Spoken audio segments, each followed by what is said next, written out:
A screaming millionaire just demanded that a quiet black woman in sweatpants be dragged out of his first-class cabin. He called her a freeloader, shoved his platinum status in her face, and threatened to fire the flight crew if she wasn't arrested. What he didn't know was that the woman he was humiliating didn't just hold a first-class ticket. She owned the entire airline, and the brutal, unsparing lesson she was about to teach him would cost him everything. The heavy, relentless drumming of rain against the floor-to-ceiling glass of John F. Kennedy International Airport's Terminal 4 did little to mask the chaotic symphony of holiday travel. It was a Tuesday evening in late November, the kind of evening where the air inside the terminal felt thick with stress, stale coffee, and the collective anxiety of thousands of delayed passengers.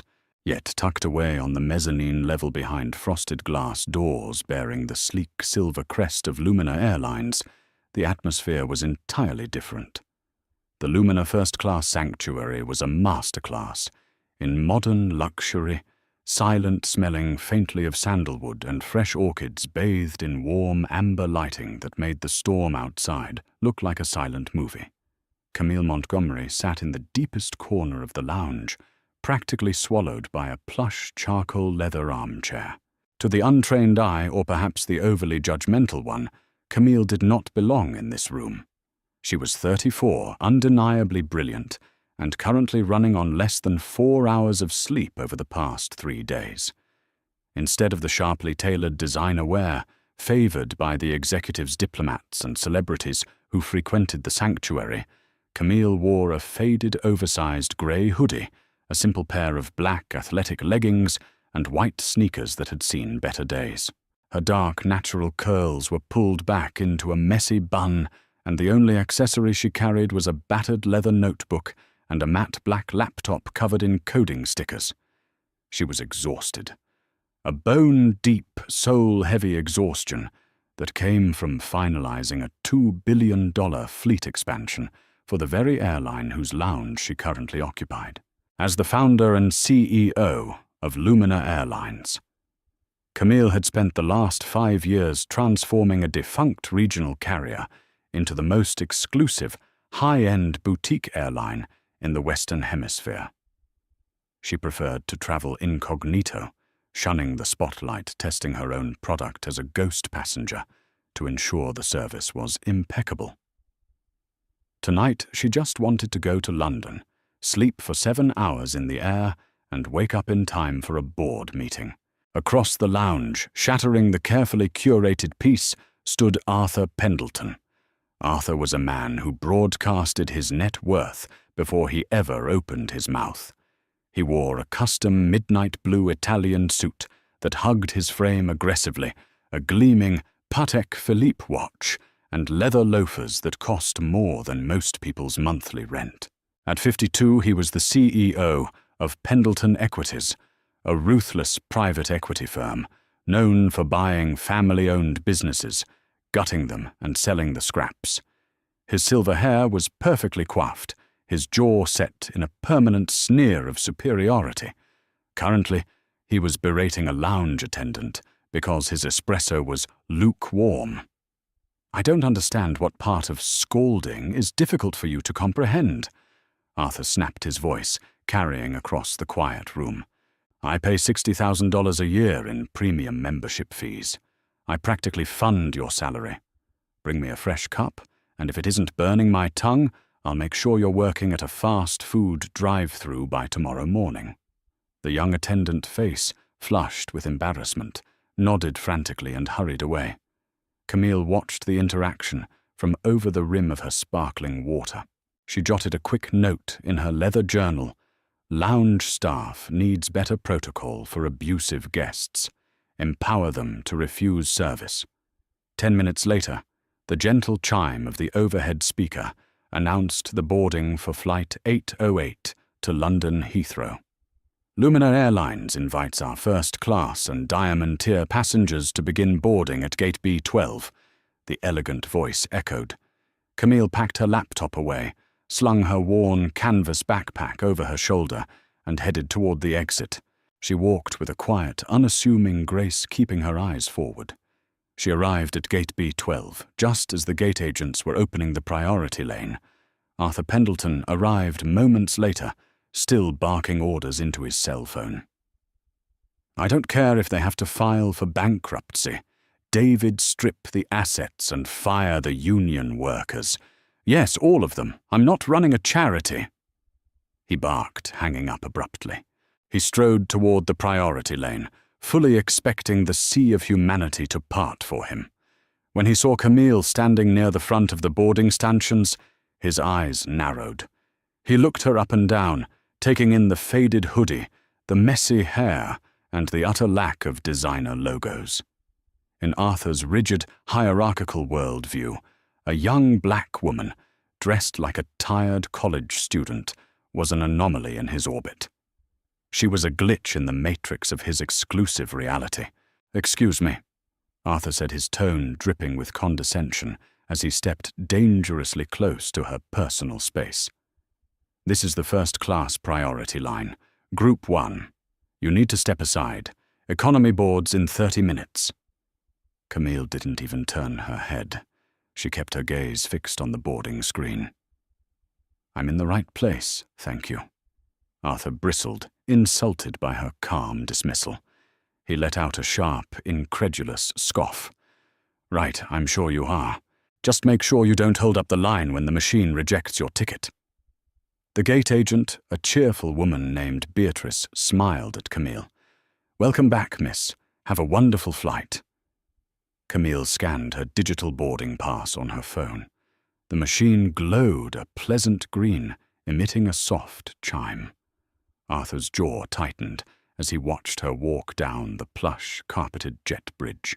He aggressively shoved his own phone under the scanner, glaring at the gate agent as if it were her fault that the universe had allowed someone he deemed inferior to walk ahead of him. "You really need to start checking credentials before people get into the line," Arthur muttered to Beatrice. "It cheapens the brand when you let just anyone loiter around the premium gates." Beatrice maintained her professional smile, though her eyes hardened. "Have a pleasant flight, Mr. Pendleton," Arthur scoffed, fixing his cuffs and marched down the jet bridge, determined to restore order to his luxurious bubble. Little did he know he was walking straight into a hurricane of his own making. The interior of a Lumina Airlines Boeing 777-300ER was a marvel of aviation engineering and luxury design. There were no overhead bins in the first-class cabin. Instead, passengers were provided with personal wardrobes. The ceiling was painted with a subtle glowing constellation of stars. The cabin consisted of only 8 private suites, each enclosed by sliding mahogany veneer doors. The seats themselves were wide hand-stitched leather recliners that converted into full lie-flat beds. It was a haven of tranquility, soundproofed and meticulously curated, to offer the ultimate private flying experience. Camille stepped into Suite 1A, the prime window seat at the very front of the aircraft. It was her favorite spot. She slid her canvas backpack under the ottoman, sank into the plush leather, and let out a long, shuddering sigh of relief. She pressed a button on the side console, adjusting the ambient lighting to a soft, relaxing blue. Pulling out her noise-cancelling headphones, she prepared to shut out the world entirely. Then the heavy footsteps arrived. Arthur Pendleton stepped into the cabin, handing his cashmere overcoat to the hovering flight attendant, Chloe Hastings. Chloe was relatively new to Lumina Airlines, having only earned her wings 3 months prior, but she was bright, eager, and highly trained. "Welcome aboard, Mr. Pendleton. Let me take that for you. You are in Suite 1B today, right across the aisle," Chloe said, with a warm, practiced smile. Arthur didn't look at her. "I always sit in 1A. "I apologize, sir, but 1A was booked. 1B is identical in size and amenities, and I'll ensure you have excellent service," Chloe replied smoothly. Arthur frowned, turning his gaze toward the left side of the aircraft. The sliding door to Suite 1A was open. He marched over expecting to see a corporate peer, perhaps a fellow CEO he could negotiate a seat swap with. Instead, he saw Camille. She had just kicked off her sneakers and was pulling a complimentary cashmere blanket over her legs, her faded hoodie looking jarringly out of place against the opulent leather and mahogany. Arthur's face flushed with immediate visceral anger. The sight of her comfortable, unbothered, and occupying the space he believed rightfully belonged to him was an insult to his ego. He didn't bother knocking on the partition. He leaned into her suite, invading her space. "Excuse me." Arthur snapped his voice, sharp enough to cut glass. Camille slowly slid one headphone off her ear, looking up at him with calm, dark eyes. "Can I help you? You're in my seat." Arthur stated a demand, masquerading as a fact. Camille glanced at the digital display on her armrest, which clearly read 1A. "I'm afraid you're mistaken. I was assigned 1A. "No, you are mistaken," Arthur said, leaning closer, his voice rising in volume. "I fly this route twice a month. I am a Diamond Tier member. I always sit in 1A. You are clearly in the wrong cabin. This isn't premium economy. This isn't a place for standby upgrades." He practically spat the words, his eyes sweeping over her outfit with unconcealed disgust. Camille didn't flinch. She had spent a decade navigating boardrooms filled with men exactly like Arthur Pendleton men who mistook their wealth for intrinsic superiority. She knew the psychology of a bully. "I suggest you check your boarding pass, sir. The flight attendant just told you that your seat is 1B. It's directly behind you." Camille said, her voice even completely devoid of the intimidation Arthur expected to incite. She went to place her headphone back over her ear. Arthur's hand shot out, slapping the side of her suite's door frame. "Do not ignore me. Show me your boarding pass right now." Camille stopped. The air in the cabin seemed to chill. She looked at his hand on her door frame, then slowly brought her eyes up to meet his. "I am not required to show you anything. Please step out of my suite." "You don't belong here." Arthur raised his voice, drawing the attention of the two other passengers who had just boarded, an elderly British couple who watched the exchange with wide eyes. "You think you can just sneak up here because the door was open? I know how people like you operate."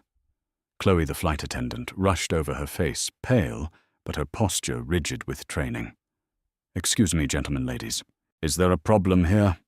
"Yes, there is a massive problem." Arthur spun around, pointing an accusatory finger at Camille. "This woman has snuck into the first-class cabin and stolen my seat. I want her removed immediately."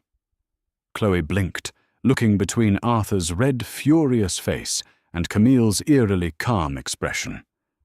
"Sir, I just verified the manifest. Miss—" Chloe hesitated, realizing she hadn't checked Camille's name upon boarding as another agent had scanned her through. "Check her ticket," Arthur demanded, crossing his arms over his bespoke suit. "I guarantee you she is either an economy passenger trying to pull a fast one, or she's an off-duty employee exploiting a buddy pass. Either way, I pay over $30,000 for this seat, and I refuse to sit next to a freeloader dressed like a vagrant." Chloe turned to Camille, her expression apologetic. "Miss, I am so sorry to bother you, but could I please see your boarding pass just to clear this up?" Camille looked at the young flight attendant. She felt a pang of sympathy for Chloe. This was exactly the kind of high-pressure situation that Lumina trained for. But experiencing it live with a hostile millionaire was another story. "Of course," Camille said softly. She reached for her phone, tapped the screen, and held it up. Chloe leaned in. The digital pass was clear. It displayed the Lumina crest, the flight number, and a shimmering gold background indicating the highest possible clearance. Passenger Montgomery C, seat 1A, class first. "Thank you, Miss Montgomery." Chloe said, visibly relieved. She turned back to Arthur, her customer service smile firmly in place. "So Miss Montgomery is perfectly ticketed for seat 1A. Your seat 1B is ready for you right here. May I offer you a glass of vintage Dom Perignon before takeoff?" For a moment, Arthur looked like he had been struck. The veins in his neck bulged against his silk tie. He stared at Camille's phone, then at her face. The fact that she was legitimately ticketed didn't pacify him. It enraged him further. In his mind, she was an intruder in his sanctuary, an affront to the exclusivity he had purchased. "This is unacceptable," Arthur hissed. "She must have used a pile of credit card points, or it's a computer glitch. Look at her. Does she look like someone who belongs in a $14,000 suite?" "Sir, please keep your voice down," Chloe pleaded gently. "I will not," Arthur shouted, abandoning all pretense of civility. "I am Arthur Pendleton. I am a personal friend of the venture capitalists who back this very airline. I am not flying across the Atlantic next to some street-clothed nobody."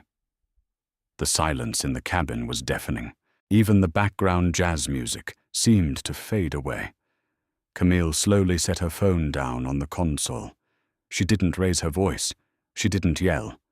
But when she spoke, her voice possessed a heavy, terrifying gravity. "You're making a spectacle of yourself, Mr. Pendleton," Camille said softly. "I highly recommend you sit down." Arthur laughed, a harsh, barking sound. You recommend. You have no idea who you're dealing with, sweetheart."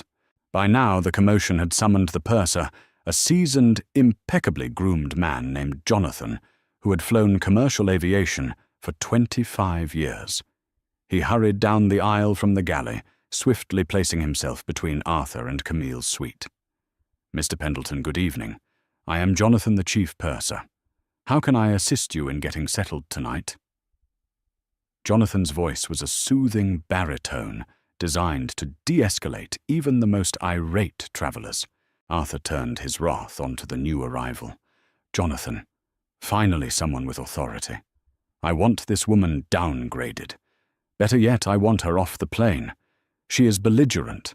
She is refusing to follow cabin etiquette, and she is making me incredibly uncomfortable." Jonathan glanced at Camille, who simply raised a single eyebrow in response to Arthur's outrageous lie. "Sir, I assure you Miss Montgomery is a ticketed first-class passenger.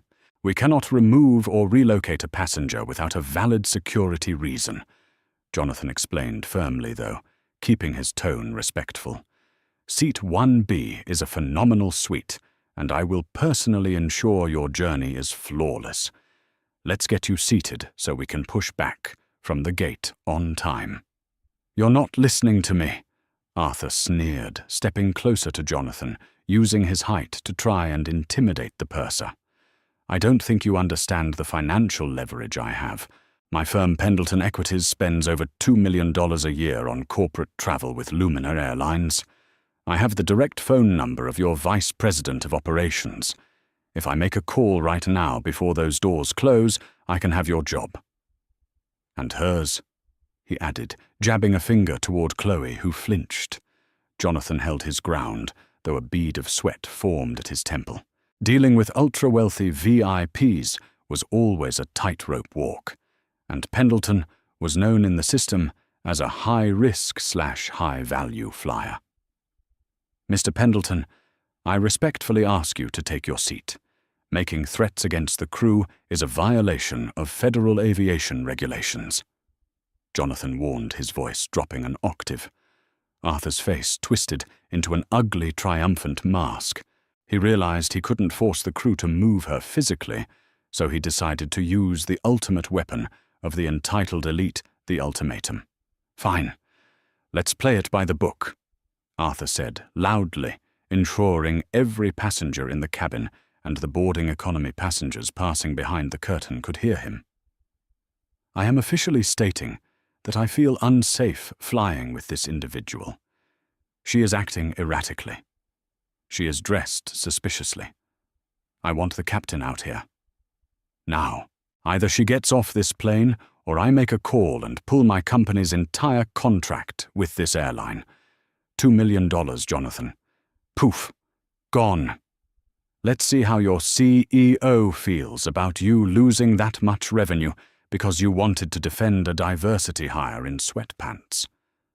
The overt racism and classism hung in the air like a foul odor. Chloe gasped quietly. Jonathan's jaw clenched so hard his teeth audibly ground together. He looked at Camille, torn between protecting a passenger and facing the wrath of corporate bureaucracy. Camille had heard enough. The social experiment was over. The grace period had expired. She unbuckled her seatbelt and slowly stood up. Even in her socks and oversized hoodie, there was a sudden, unmistakable shift in her posture. The quiet, exhausted woman vanished. In her place stood a titan of industry, a woman who had negotiated against billionaires, survived hostile takeovers, and built an empire from the ground up.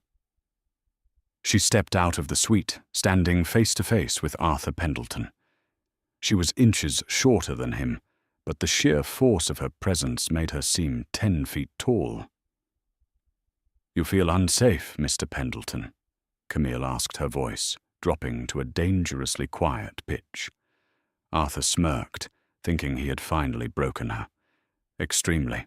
So pack your cheap little bag and walk your way back to the gate." Camille didn't blink. She turned to the purser. "Jonathan, what is the standard protocol when a passenger declares they feel unsafe and threatens the flight crew with termination?" Jonathan stood rigidly. "Standard protocol, miss, is to involve the captain, and if necessary, airport security to remove the disruptive party." "Fascinating," Camille said, turning her dark, unyielding gaze back to Arthur. "And you said you were going to call the Vice President of Operations, David Lawson, I presume?" Arthur's smirk faltered for a fraction of a second. How did this woman know the VP's name? "Yes, David Lawson. We play golf at Shinnecock." "Well," Camille said smoothly, reaching into her pocket and pulling out her sleek smartphone. "Why don't we save you the trouble of making that call? I'll call him for you." "Are you bluffing?" Arthur laughed nervously, looking around as if waiting for a punchline. "You don't have his number." Camille unlocked her phone, tapped her contacts, and hit dial. She put the phone on speaker and held it up. The cabin was dead silent. It rang twice before a crisp professional voice answered. "Camille, good evening. I thought you were wheels up to London by now." David Lawson's voice echoed clearly through the phone's speaker. Arthur's face drained of color. The blood rushed from his head so fast he felt dizzy. He stared at the phone, then slowly, agonizingly raised his eyes to meet Camille's. "Not quite yet, David." Camille said, her eyes locked on Arthur like a predator assessing trapped prey. "We have a slight delay at the gate. Tell me, do we currently hold an active corporate contract with Pendleton Equities?" There was the sound of keyboard clacking on the other end. "Pendleton Equities. Let me check. Yes, we have a corporate tier agreement with them. They spend roughly $2.2 million annually across the network." "Why?" "Cancel it," Camille said effortlessly. "Excuse me," David asked, surprised but instantly compliant. "You heard me, David? Cancel the contract. Revoke their diamond tier statuses across the board. Refund any outstanding ticket balances. Effective immediately, Arthur Pendleton and all affiliates of Pendleton Equities are permanently banned from flying Lumina Airlines." Arthur gasped, stepping back as if he had been physically struck. "Wait, what you? Who are you?" "Consider it done, Chief," David replied over the phone. "Is everything all right on board?" "Everything is perfectly fine, David. I'm just taking out the trash. Have a good night," Camille said, ending the call with a sharp tap of her finger. She slipped the phone back into her pocket and crossed her arms, looking at Arthur Pendleton, who was now trembling, his mouth opening and closing like a suffocating fish. To answer your question, Mr. Pendleton, Camille said, her voice ringing out clearly in the silent, shocked cabin. My name is Camille Montgomery. I don't just hold a ticket for Seat 1A.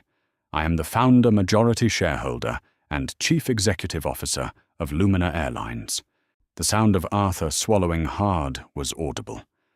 And on my planes, Camille continued, stepping forward and forcing the millionaire to retreat a step. We do not tolerate abuse of my crew, and we certainly do not tolerate bigotry. You demanded that the person causing a disruption be removed from this flight. She turned to Jonathan, who was now grinning so widely it threatened to break his professional composure. Jonathan, Camille said coldly, please escort Mr. Pendleton off my aircraft. For what felt like an eternity, the only sound in the first-class cabin was the hum of the aircraft's auxiliary power unit. Arthur Pendleton stood frozen, his immaculate posture dissolving as the weight of Camille's words crashed over him, his brain wired to dominate every negotiation and bulldoze every obstacle short-circuited. He looked from Camille to Jonathan, searching for the punchline, waiting for the hidden cameras to emerge. This is a joke, Arthur stammered, a nervous, breathless chuckle escaping his lips. This is some kind of corporate prank. You can't be Camille Montgomery. Camille Montgomery is what Mr. Pendleton, Camille asked, her tone dangerously even. Older, whiter, dressed in Chanel, I assure you my name is on the federal operating certificate of this airline. And right now you are trespassing on my property. Arthur's arrogant facade completely shattered, replaced by a desperate, nauseating panic. The calculation of his losses began ticking in his mind. The $2 million contract wasn't just a travel budget, it was a cornerstone of his firm's corporate prestige. Losing diamond-tier status across his executive board would make him the laughingstock of Wall Street. Worse, he had just publicly threatened and berated a billionaire CEO in front of witnesses. The color drained from his face, leaving him a splotchy, pale gray. Ms. Montgomery, listen. He began, raising his hands in a placating gesture, his voice suddenly dripping with a sickeningly sweet conciliation. Let's not be hasty. It's the holidays. Tensions are high.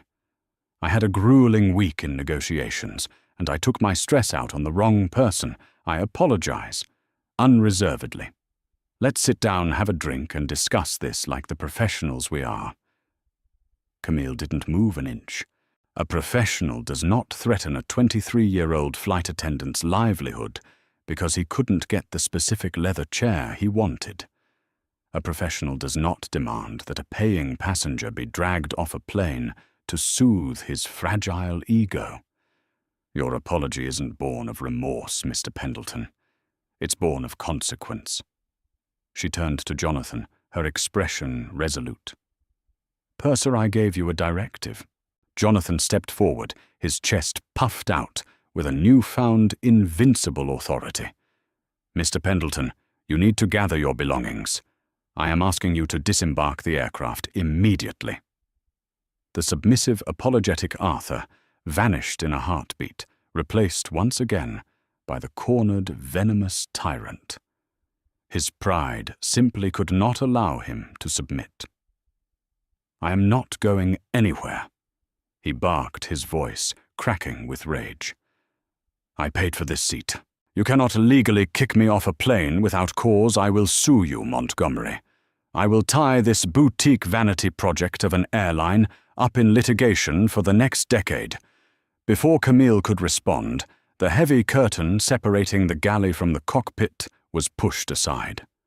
Captain Robert Davis, a towering veteran of the Air Force with a shock of thick white hair, stepped into the cabin. He had been listening through the open intercom system Jonathan had discreetly keyed on. Is there a problem here, Mr. Pendleton? Captain Davis asked, his voice a deep, gravelly rumble that commanded absolute obedience. Arthur turned, pointing an accusing finger at the captain.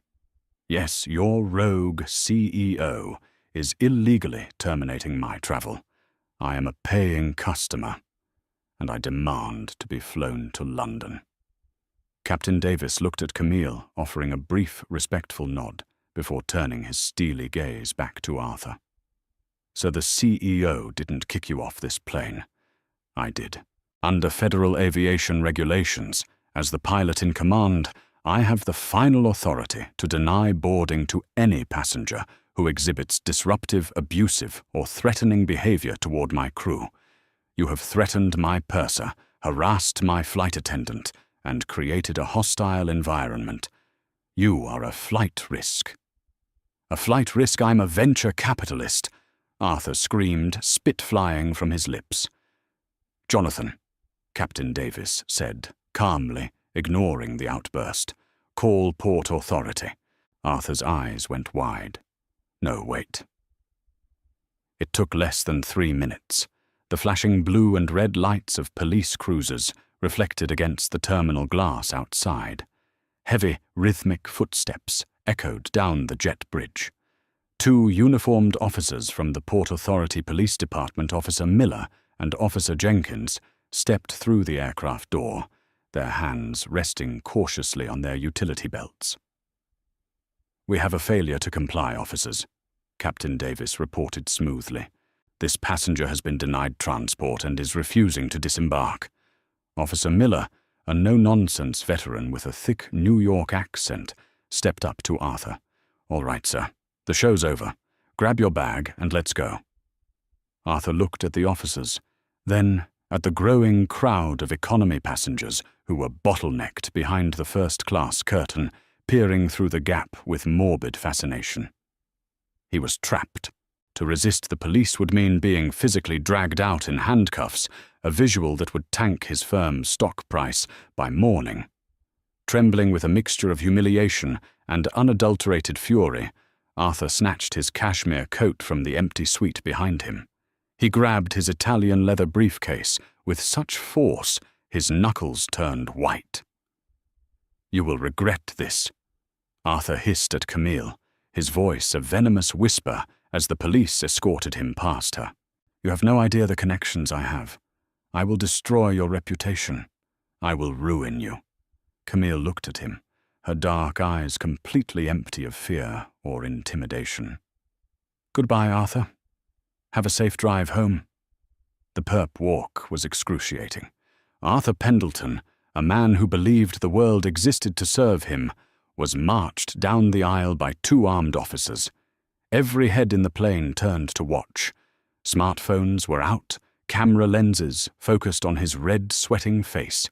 Whispers and murmurs rippled through the cabin as the mighty CEO was paraded out like a common criminal. When he finally crossed the threshold back onto the jet bridge, the heavy cabin door swung shut with a resounding, finalizing thud. Inside Suite 1A, Camille took a slow, deep breath, finally letting the tension drain from her shoulders. Chloe, the flight attendant, approached tentatively, carrying a tray with a fresh glass of sparkling water and a warm towel. Her hands were shaking slightly. "Miss Montgomery."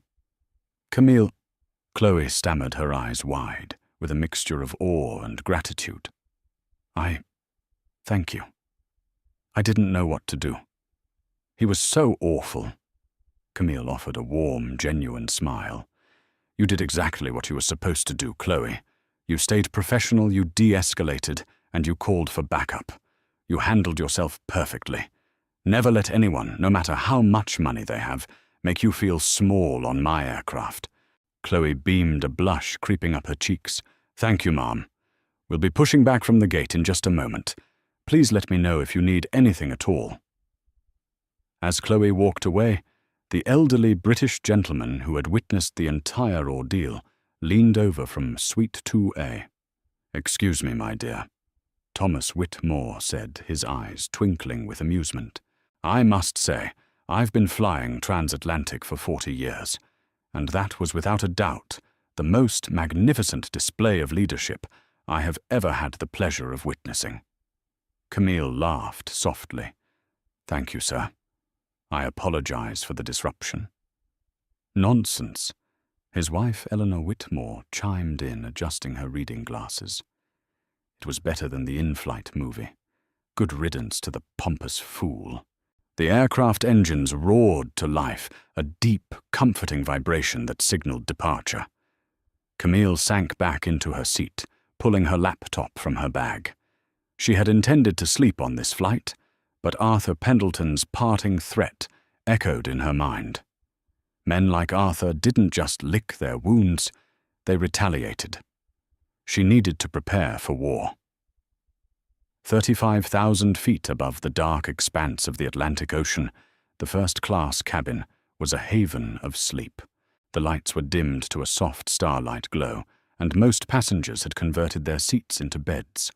Camille, however, was wide awake. The glow of her laptop illuminated her face as she rapidly typed out directives.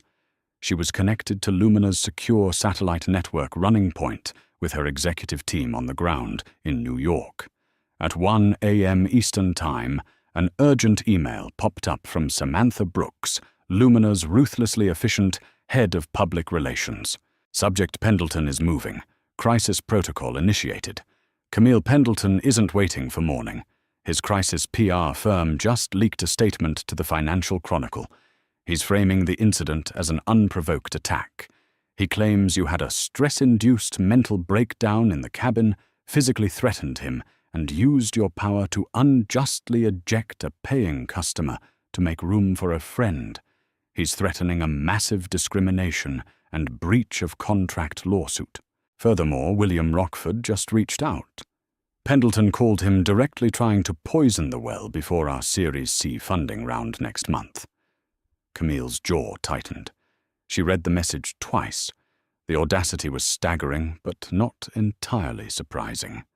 Arthur was using the classic playbook of the accused deny deflect and launch a counter-smear campaign. By attacking her mental stability, a tired sexist trope often leveraged against female executives, he was hoping to spook Lumina's investors. William Rockford was Lumina's lead angel investor, holding a massive stake in the company.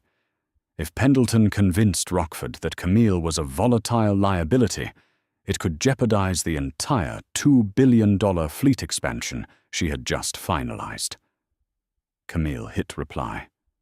Sam let him dig his grave tonight. Do not issue a defensive statement. Draft a press release announcing the termination of Pendleton Equity's corporate contract due to a zero-tolerance policy regarding the abuse of our flight crew. Keep it entirely about his behavior toward the staff, not me. He wants this to be a CEO versus CEO ego battle. We make it about worker protection. Before she could hit, send a shadow fell over her suite. She looked up to see Thomas Whitmore standing in the aisle, wearing the plush Lumina sleepwear provided to guests. He was holding a sleek silver smartphone. Forgive the intrusion, Miss Montgomery. I saw your light was still on. Thomas whispered, his British accent smooth and refined. Mr. Whitmore, please, it's no intrusion. Can I help you with something? Thomas smiled gently and held out his phone. My wife and I couldn't help but notice you seem a bit troubled. Eleanor happens to follow the financial news quite closely. She checked her tablet a few moments ago and saw that dreadful man's statement to the press. Absolute poppycock, of course. Camille sighed, rubbing her temples. Unfortunately, in my line of work, a lie travels halfway around the world before the truth can get its boots on. Indeed, Thomas nodded knowingly, which is why my Eleanor is always entirely too quick on the draw with technology. When that man first started raising his voice at you, she had the foresight to press record on her device. Camille's heart leaped in her chest. She recorded it. The entire affair. Thomas confirmed, his smile widening into a grin. From the moment he demanded you be removed for being dressed like a vagrant, to the moment he threatened the young flight attendant's job right up until the police escorted him away. High-definition video, crisp audio. We thought you might find it Useful. Camille felt a surge of profound relief. This was the silver bullet. Mr. Whitmore, you and your wife have no idea what a gift this is. I would be incredibly grateful for a copy. Thomas tapped the screen of his phone. Consider it sent via airdrop, my dear. Now try to get some rest. You have an empire to run tomorrow. As Thomas retreated to his suite, Camille accepted the incoming file on her phone. She watched the video. It was perfect. Eleanor Whitmore had captured Arthur's red-faced fury, his overt classism, his threats against Chloe, and his utter humiliation. Camille quickly attached the video file to her email chain with Samantha Brooks and David Lawson. New strategy, Camille typed, her fingers flying across the keyboard with renewed energy. Pendleton wants to play the victim in the press. Let's show the world exactly who he is.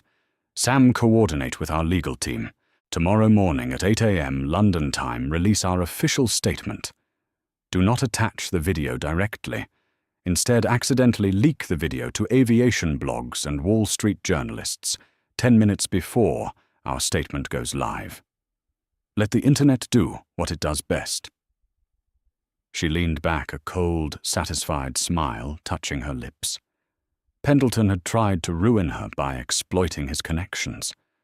Now she was going to use his own arrogance to dismantle his public image, brick by brick. She turned her attention to the financial side. She opened a secure portal to research Pendleton equities. Why was Arthur so panicked about losing the Lumina contract? A $2 million travel budget was a drop in the bucket for a successful private equity firm. Unless they weren't successful. Camille spent the next 2 hours digging through SEC filings, quarterly reports, and market analytics. As the plane soared over the coast of Ireland, the puzzle pieces snapped into place. Pendleton Equities was bleeding cash. They were severely over-leveraged on a series of disastrous commercial real estate acquisitions. The firm was desperately trying to secure a massive buyout from a European conglomerate to save themselves from bankruptcy. The European conglomerate valued companies based heavily on their prestige and exclusive corporate partnerships. The Lumina Airlines Diamond Tier contract wasn't just a travel perk for Arthur. It was a foundational piece of their corporate resume, a signal to European buyers that Pendleton Equities was a top-tier player. By unilaterally tearing up that contract, Camille hadn't just bruised Arthur's ego. She had severely damaged his firm's valuation. No wonder he was panicking. Checkmate, Camille whispered to herself. She drafted a final, highly confidential email to William Rockford, her lead investor. William, regarding Arthur Pendleton's late-night calls to you. Attached is the unedited video of his conduct on my aircraft tonight. Furthermore, my preliminary analysis suggests Pendleton Equities is on the verge of a liquidity crisis. He is lashing out because I just revoked a contract he desperately needs to prop up a pending buyout. I strongly advise Croft Capital and your affiliates to sever any pending negotiations with Pendleton Equities. He is volatile, abusive, and financially unstable. With the trap fully set, Camille closed her laptop. The sky outside the window was beginning to turn a soft, bruised purple as dawn broke over the United Kingdom. The seatbelt sign chimed, and the captain announced their initial descent into London Heathrow. She had survived the night, outmaneuvered a hostile attack, and protected her crew. Now she just had to land and watch the fireworks. As the wheels of the Boeing 777 touched down smoothly on the British tarmac, Arthur Pendleton was roughly 3,000 miles away in New York, completely unaware that his life, his reputation, and his company were about to violently implode.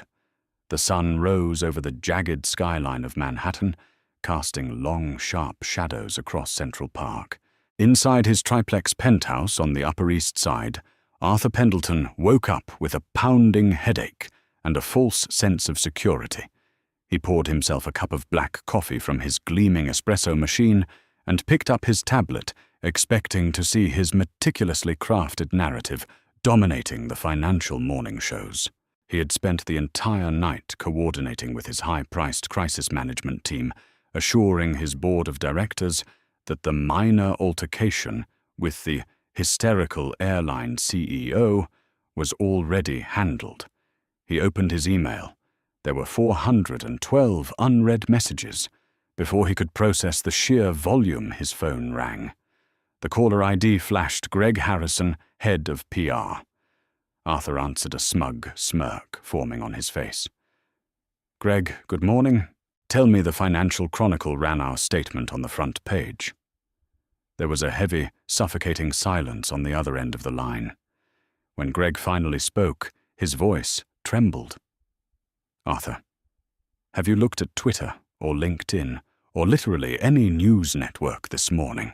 "No, I just woke up," Arthur snapped, irritated by the panic in his employee's voice. "What happened? Did she try to sue us?" "She didn't sue us, Arthur. She executed us." Greg swallowed hard, the sound audible through the receiver. 10 minutes before Lumina Airlines was scheduled to release their official corporate statement, a high-definition video of the entire incident was mysteriously leaked to 3 major aviation blogs and a Wall Street watchdog account. "Arthur, it's the #1 trending topic worldwide. They're calling you First Class Artie. It has over 40 million views across platforms." Arthur's stomach plummeted.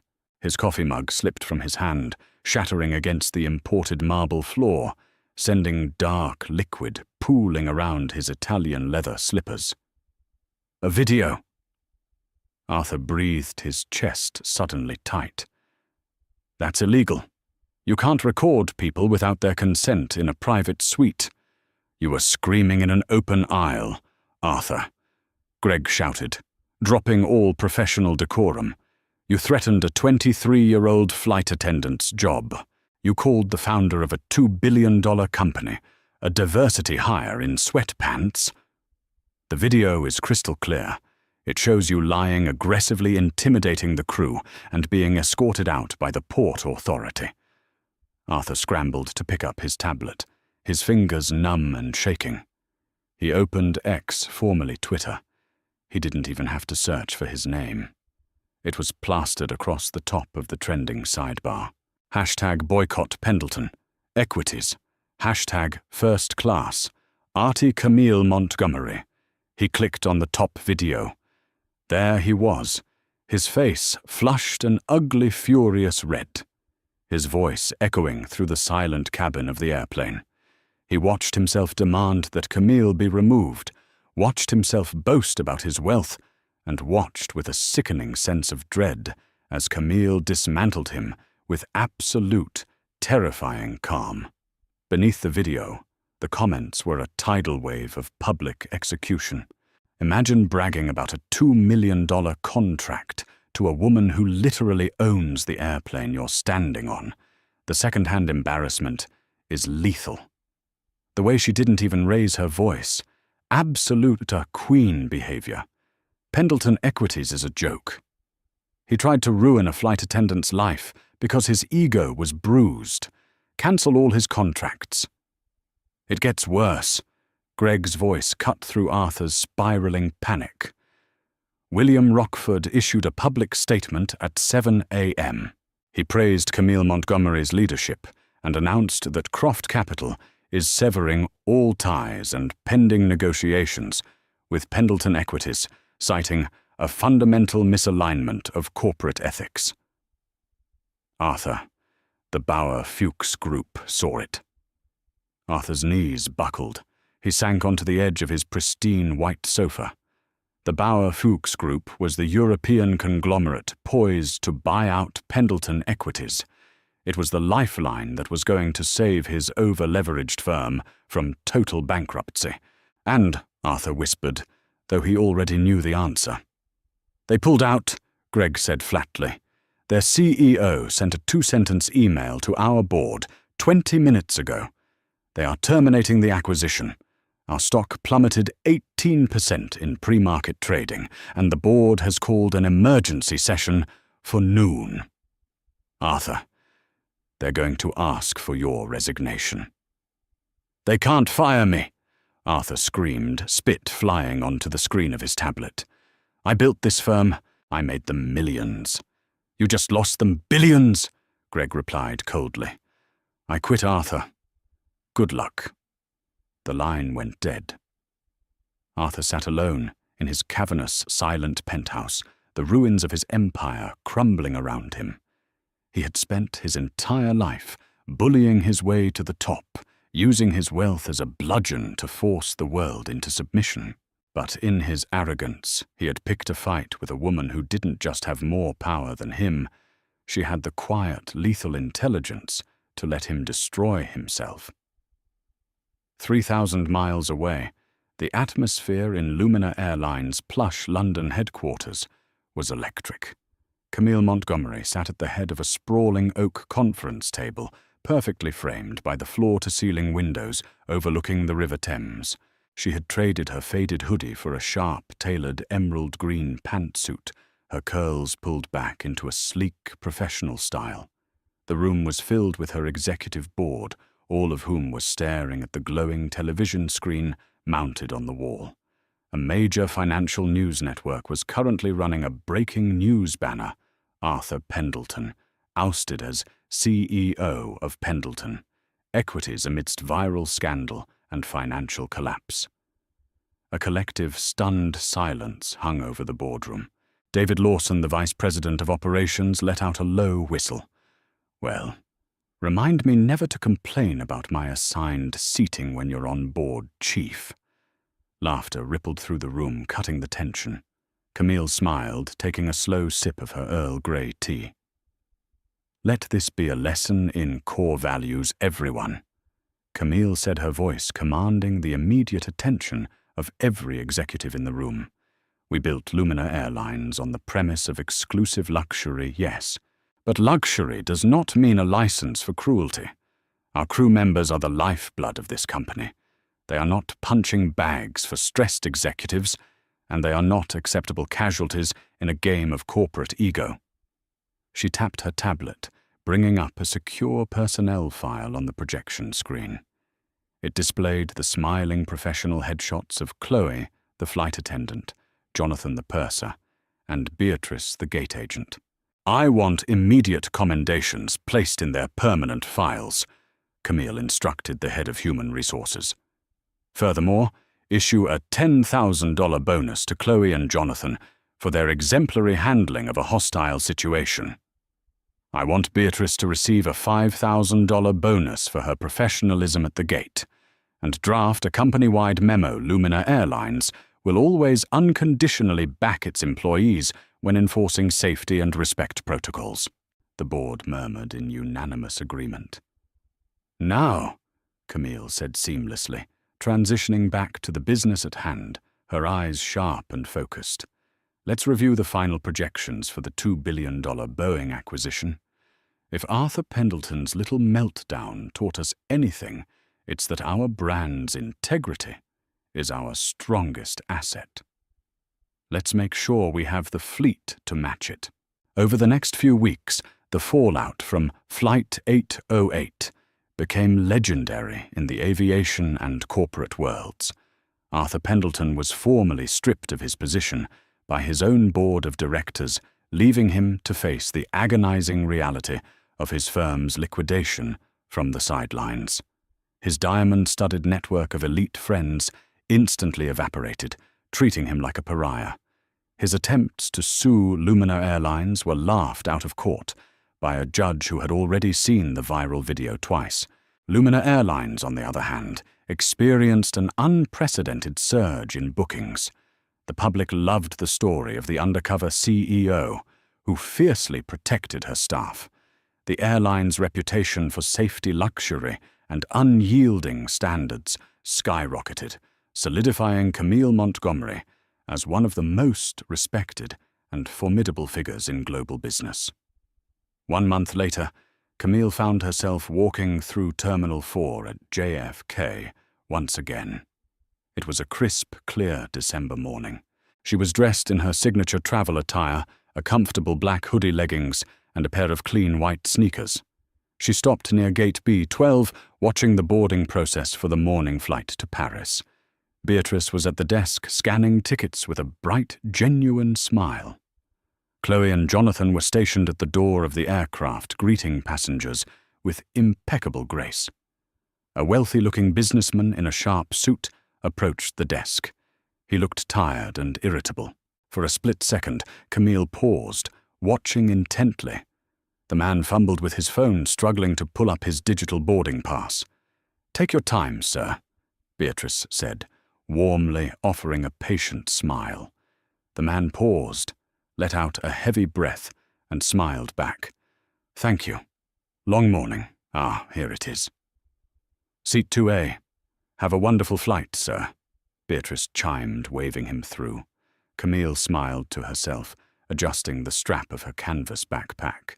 She turned and walked toward the Lumina first-class sanctuary. She had an empire to run, a fleet to expand, and a world to see.